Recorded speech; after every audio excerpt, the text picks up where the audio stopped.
Siméon et l'enfant Jésus.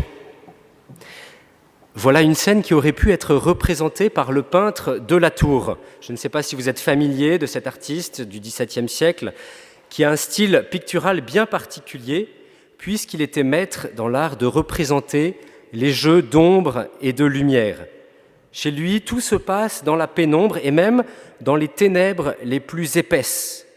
À croire qu'il commençait d'abord par peindre des tableaux noirs et puis qu'à l'intérieur, il faisait jaillir la lumière. Un peu comme lorsqu'on craque une allumette dans le noir et que la flamme jaillit et laisse découvrir, se détachant de l'ombre, des objets, des visages qu'on ignorait jusque-là. Ainsi, dans ces tableaux, des ténèbres même, une petite flamme, la petite flamme d'une bougie déchire le rideau sombre et laisse filtrer une lueur juste capable de donner vie à la scène. Et c'est bien cela dont il s'agit dans l'évangile d'aujourd'hui. En cette fin d'Ancien Testament, le temple paraît tout triste et sombre. La chaleureuse lumière de l'édifice de Salomon a laissé place à la froideur de la loi appliquée à la lettre. La joie de la présence de Dieu a disparu depuis bien longtemps, c'est la pénombre. Et dans cette pénombre, seuls restent vigilants deux vieillards, Anne et Siméon, témoins du combat que se livrent depuis les origines la lumière et les ténèbres. C'est le combat qui traverse toute l'histoire du salut, et je le résumerai en un triptyque. Combat des temps anciens, combat du Messie, et combat que nous avons à livrer personnellement. Premier combat, que la lumière soit. L'Ancien Testament n'est qu'une mise en scène du début à la fin de ce combat entre les ténèbres et la lumière. Voilà le choix qui nous est proposé par la Bible. Vie ou mort, bien ou mal, bonheur ou malheur. Dès les premières lignes de la Genèse, on voit la création matérielle qui est prise dans les ténèbres, le tohu-bohu. Et seul l'Esprit de Dieu plane au-dessus de ce chaos, parce qu'en dessous, ce sont les ténèbres. Alors Dieu fait émerger cette lumière du chaos originel. Fiat lux, que la lumière soit. Et la lumière jaillit provenant de celui-là même, qui est la lumière éternelle, source de toutes les autres lumières, le Père de la lumière. Dieu nous a créés à l'image de lui-même comme des reflets de sa lumière. Petite comparaison enfantine, mais qui nous aide à bien saisir. À l'heure du développement durable, nous voyons fleurir de plus en plus de panneaux solaires. Eh bien, je me suis toujours représenté Dieu comme ce foyer ardent d'amour, ce soleil puissant qui rayonne sur toutes ces créatures et leur donne vie. Et nous, comme de petits miroirs ou de petits panneaux solaires, nous sommes tournés vers cette source divine et nous nous y alimentons. Mais dès l'instant où par le péché, nous décidons de ne plus regarder vers la lumière, de détourner notre panneau solaire, alors nous ne recevons plus sa grâce. Et nous devenons froids, petit à petit, incapables de refléter ses rayons. Nous nous éteignons peu à peu. C'est exactement ce qui est arrivé à cet ange magnifique, le plus beau de tous, porteur de lumière, cet ange qui était la fierté de Dieu, la plus intelligente de toutes les créatures, supérieure à toutes en tout point, et jusqu'au point même de choisir sa propre beauté à celle reçue de Dieu. Dès que Lucifer, le porteur de lumière, a refusé de recevoir sa lumière de Dieu, dès qu'il a voulu devenir autosuffisant, il s'est coupé de la source et sa lumière s'est éteinte. Elle est devenue une lumière froide. Et les ténèbres ont commencé leur travail d'obscurcissement sur toute la création. Un combat, une défaite. Deuxième combat, lumière pour éclairer les nations. Au sein de ces ténèbres, Dieu ne nous a pas laissés sans secours. Il avait dit dans les temps immémoriaux que la lumière soit. Et c'est la première parole que Dieu prononce dans la Bible. Vous pourrez le vérifier à la première page de votre Bible, dans la Genèse, chapitre 1, la 3e ligne.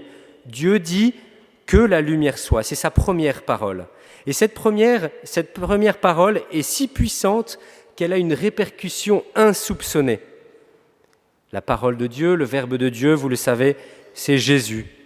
Et quand Dieu dit « que la lumière soit » comme première parole, il n'est pas interdit de penser qu'elle va s'accomplir en l'incarnation de Jésus.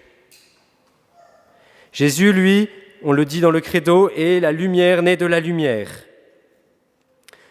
Et à la messe de Noël, la messe de l'incarnation, la messe de l'aurore, du matin de Noël, le chant d'entrée nous fait entendre cette phrase « Lux fulgebit », la lumière a surgi. Que la lumière soit, dit Dieu le Père au début de la création, et la lumière a surgi au matin de Noël. Comme un feu d'artifice, un feu follet, cette lumière incarnée déchire la nuit et éclaire notre monde. Voilà ce que reconnaît le vieillard Siméon lorsque, dans le temple, il saisit l'enfant. Avec la prophétesse Anne, il symbolise la vieille alliance qui vit dans l'ombre du temple. Et ni les prêtres, ni les scribes, ni les pèlerins de passage n'ont vu en Jésus le Sauveur annoncé. Voilà que ce sont ces deux vieillards, éclairés par le Saint-Esprit, qui vont exulter devant ce nouveau-né, lumière à la face des nations. Et ils vont prophétiser. À leur manière, ils vont annoncer le combat que le Christ va mener contre les ténèbres. Il sera un signe de contradiction, et c'est la suite de l'évangile que nous avons entendu. Il sera un signe de contradiction, ainsi seront dévoilées les pensées du cœur d'un grand nombre. Ce petit, un jour, mènera le combat qui séparera les ténèbres de la lumière. C'est déjà un lointain écho de la nuit de Pâques, nuit pendant laquelle, après la passion et la mort, nous chanterons la victoire de la résurrection du Christ, Lumen Christi. C'est le chant que nous entendrons à Pâques. La lumière a vaincu l'ombre, un combat, une victoire. Troisième combat, vous êtes la lumière du monde. Ô vive flamme d'amour qui est au centre le plus secret de mon âme. Voilà, mes bien chers frères, comment saint Jean de la Croix exprime sous forme poétique le mystère incroyable que chaque baptisé vit sans le savoir. Car nous sommes ces petites flammes à l'image de Dieu, ou plutôt se trouve en nous cette vive flamme d'amour qui nous éclaire de l'intérieur. Jésus, lumière des nations, a accepté d'entrer dans le temple il y a 2000 ans pour y être racheté selon la loi. Mais au jour de notre baptême, c'est dans le temple de notre cœur qu'il est entré pour nous racheter de la dure loi du péché. Par le baptême, nous sommes porteurs de la lumière de la résurrection. Et à ce titre, le Seigneur nous dit « Toi aussi, tu es lumière du monde. Tu es lumière qui doit rayonner dans ce monde. » Mais ne nous faisons pas d'illusions, vous avez pu le constater tout à l'heure sur le port, combien une flamme est fragile. Elle est à la merci de nombreux dangers. Tantôt elle manque de combustible, tantôt le vent et la pluie essaieront de l'éteindre. Et il en va de même pour la vive flamme de notre âme. Sous l'attaque de l'esprit du monde, et on le voit particulièrement aujourd'hui, toutes ces ténèbres, sous l'attaque des tentations, sans la prière, sans les sacrements, sans la miséricorde demandée jour après jour, sans les bonnes œuvres, notre flamme vacille, elle manque de s'éteindre et parfois même elle est soufflée, comme une bougie qui serait dans le Mistral, soufflée immédiatement. Voilà le troisième combat, celui de la lumière contre les ténèbres dans notre propre vie.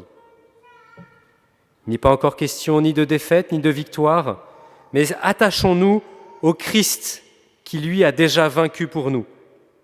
Car le Seigneur ne veut pas que nous soyons passifs.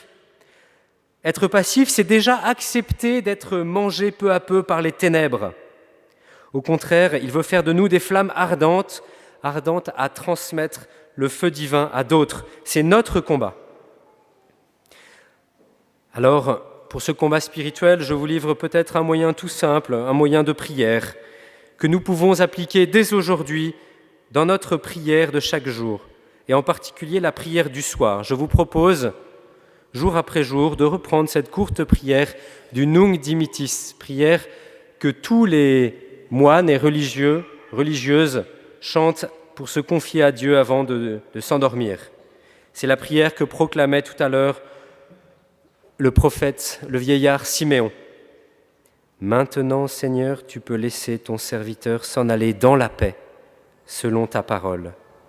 Car mes yeux ont vu le salut que tu préparais à la face de tous les peuples, lumière pour éclairer les nations et gloire de ton peuple Israël.